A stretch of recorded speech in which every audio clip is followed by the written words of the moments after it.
Charlie Gard's parents have lost their battle to try to keep their baby alive. And it's really disturbing to me how this has gone down. If you're not familiar with the case, Charlie Gard is a young baby, I believe around 9 months old or so, who was born with severe birth defects. His parents have tried everything they could to keep him alive, including putting him on life support. It's believed that if he's taken off life support that he will pass away. Whether or not he's even really still alive is kind of another issue, as it is with anyone who's on life support of various types. We're not talking about a simple feeding tube.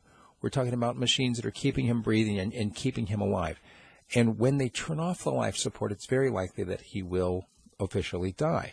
Well, they had wanted to take him to the United States. They're living in Britain for an experimental treatment. This experimental treatment might work. They don't know. They wanted to take him, but I don't know if it's because it's in Britain and somehow the government there has the right over the health care of the individual.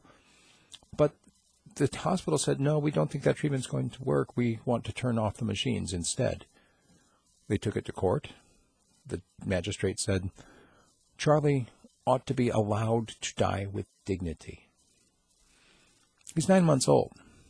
What kind of dignity is afforded to a baby who's hooked up to a bunch of machines because his parents are trying to keep him alive? Dying with dignity is something that I think that's reserved for a person who's made some kind of a choice, isn't it? The idea that a judge can rule, no, it's time for the baby to die, is disturbing for me. They appealed it. The Court of Appeals said, nope, turn off the machines, let the baby die. And then they appealed it to the Supreme Court, and they just ruled yesterday, nope, this is it. Last appeal. The time has come, the baby shall die. Oh, the baby's mother was taken from the courtroom screaming, as probably most people would. I mean, if you think about it, when it's time to let go of your loved one,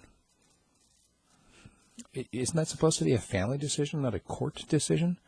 And this idea that somehow other people have the right to decide who gets these resources, who gets to take their child to a different country to try an experimental treatment, well, welcome to socialized medicine, my friend. And Sarah Palin was mocked for her comments about death panels. But really, that's what this comes down to, isn't it? This idea that in a socialized medicine field, they've only got a certain number of resources. And if those resources are being eaten up by somebody who's dying anyway, or who has a very low likelihood of survival, it makes sense to reallocate those sources away from such an individual and put it towards somebody who might be a more useful member of society. It's some very dangerous thinking. It leads into some very dark places. And at this point, it doesn't look like there's any hope for Charlie Gard at all, at least not in this life. If you'd like to engage me on this topic, I'd love to hear from you. Send me an email, steve@radiofreespeech.com.